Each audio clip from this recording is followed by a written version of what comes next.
Is it possible to be home every night as a professional pilot?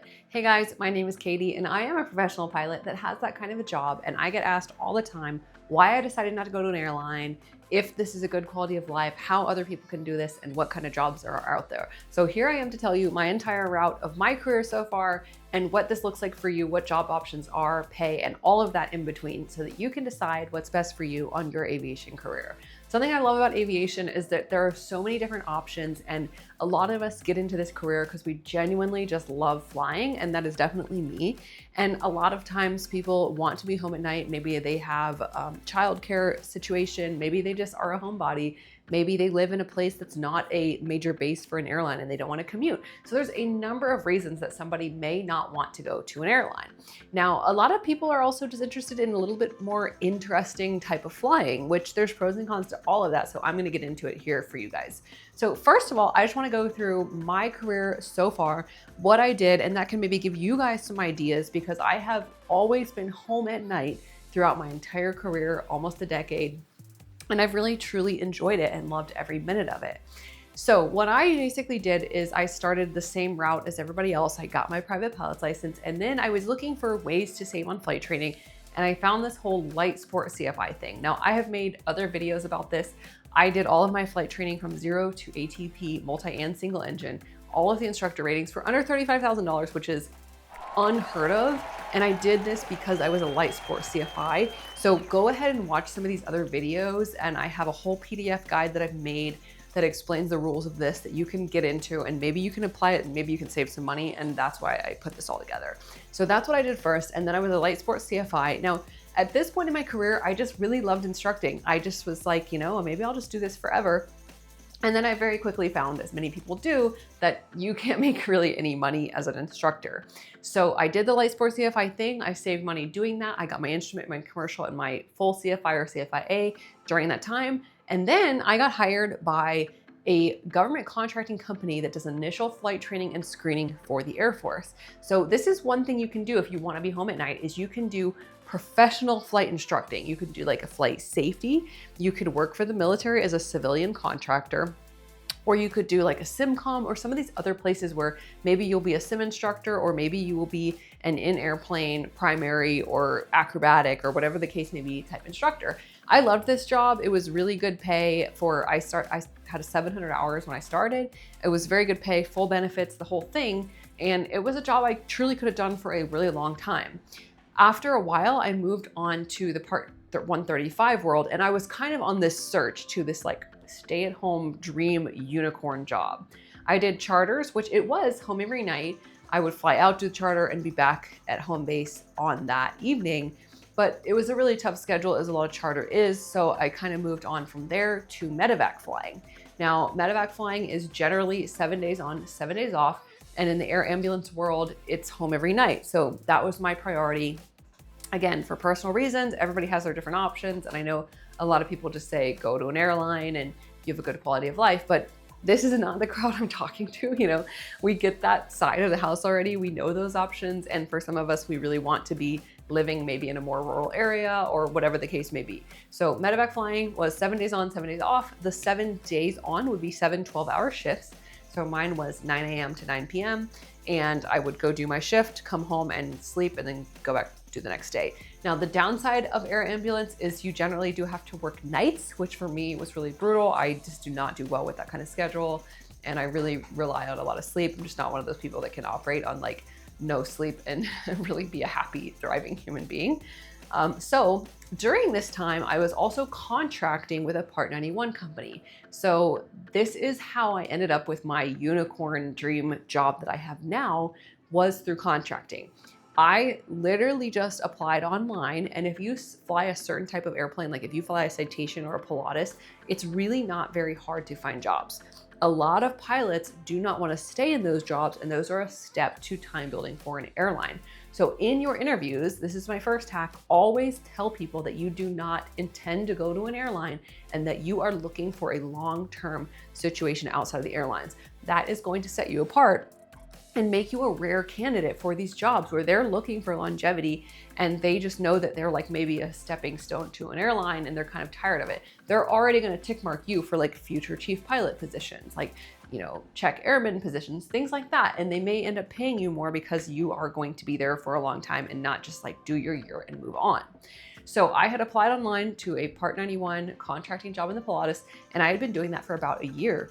And this company knew me, I knew them, everybody knew how we operated, we liked each other, it was a great situation. And one day out of the blue, they just called me up and offered me a job, which I was delighted to take. So that was my route, and that's where I am now. I'm a Part 91 company. We have an amazing schedule. I'm in like the unicorn job where I really have a good work-life balance.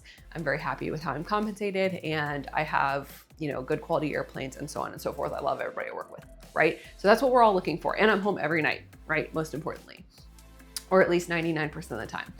So if you are in that position and you're looking for these kinds of jobs, this is what I'm going to tell you to do. Number one, like I said, tell people in the interview that you are not looking to go to an airline, and maybe your why. Maybe you like hunting is really important for you and you really want to be home for hunting season, and you're like, I'm just not going to be interested in commuting to New York for the rest of my time during hunting season, whatever it is, right? Everybody's different. So tell them that in the interview. And also contract. Like, this is a really good way that you can kind of try out different things and see if you like them. And every company, I was trying to think to make sure this was correct.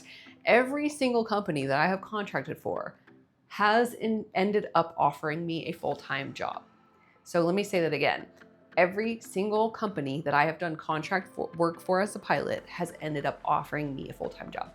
Now, some of them I haven't taken, obviously, because I like where I'm at and I'm not looking for a full-time position. But it's nice to have the option, right? So contracting is really good. They get to know you. It's like a paid interview, with very little commitment on either end, and that you can just come in, work, do your thing, and leave. So awesome. There are some websites that I'll put up with how to find contract jobs, and I'll put those up for here in the description. And so you guys can kind of look around and try to figure that out. The other tip is you may have to do kind of a stepping stone job. Like, this is not unheard of in aviation, right? So you may be not wanting to do the Part 135 world forever, but you may work at a Part 135 company for a couple of years to get your hours and type ratings to then move on to a Part 91 company. And that's a really good way to do it, because ultimately, like, experience, flight time and hours and type ratings, that really is the name of the game in this industry. My other hack, which is a very important one, especially in the Part 91 world, is networking, professionalism, and personality, that whole encompassing thing. So building relationships in the Part 91 world is very important. This is like the private jet family type world, the private company that owns the jet. And that you're going to be flying some very high level executives. You're going to be flying families with their children. And a lot of them really like to know their pilots and feel good about them as a person. They want to maybe sit up front with you and chat on long legs. So this is important. Be professional, always dress professionally, show up clean, on time, tidy, looking good.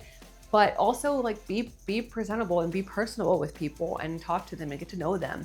This is also huge with finding jobs along the way. So networking all around your airport that you're at. I mean, like right now, I can think of my home airport, and there's a whole community of people that work on this airfield that would just all know each other. So this networking is really, really important. And again, this does not just apply to the pilots. So something I talk about a lot when I talk about how to save money on flight training is working in aviation. And this is something right now that I experience at the place I work. Is a lot of the guys and gals that work on the flight line are going through their pilot training. And this is awesome, awesome, awesome that they're already working in aviation. And guess what? We're a Part 91 company. We'd love to give back to aviation. We can take them on a lot of our trips, and we do. We have them ride in the right seat. I'm a CFI. I can log the time for them as dual received, and this is helping them out in a huge way. So if you're that person that's wanting to kind of break into aviation, the importance of how you do your job on the line as, a front desk person or as a fueler or whatever the case may be, it really does matter. Because down the line, when somebody has an opportunity to hire a low time pilot or an SIC, there are going to be certain people that they think of, and there are going to be certain people that they don't hire. And trust me, like, we do notice those things. So if you're professional, if you're always going above and beyond, if you're always on time, if you're always, asking, hey, what do you need, or anticipating things, we know that's how you operate at work. If you're difficult, if you're argumentative, if I'm constantly having to ask for things that, should be done. And like, we know that you're just kind of checking the box to get through your day. Like, we don't want you representing our company either. So this is a whole other thing about just aviation in general. But personality and networking is a big thing in the Part 91 world. So that's my last hack. Now, like I said, I will put up some websites of how to find these type of jobs, but generally it's a lot about networking because there's just individual situations. I can't list every Part 91 company here and tell you about their flight department. A lot of these may be companies that you didn't even realize had a flight department, and they like it that way because they want it to be private. So you might have to kind of apply to a bunch of random positions and network and get to a point where you're just offered a job. So this is kind of my route. This whole stay at home as a pilot thing is rare, but it's been amazing for me. It's very important to me to have my quality of life and be able to do other things outside of work, and also just love aviation still and not be hating it and kind of like miserable and, just checking a box to be at work because it's now my career. So I hope this helps you guys out. I really hope that everybody is able to love aviation as much as I do, stay in the career field, and find the right niche for them.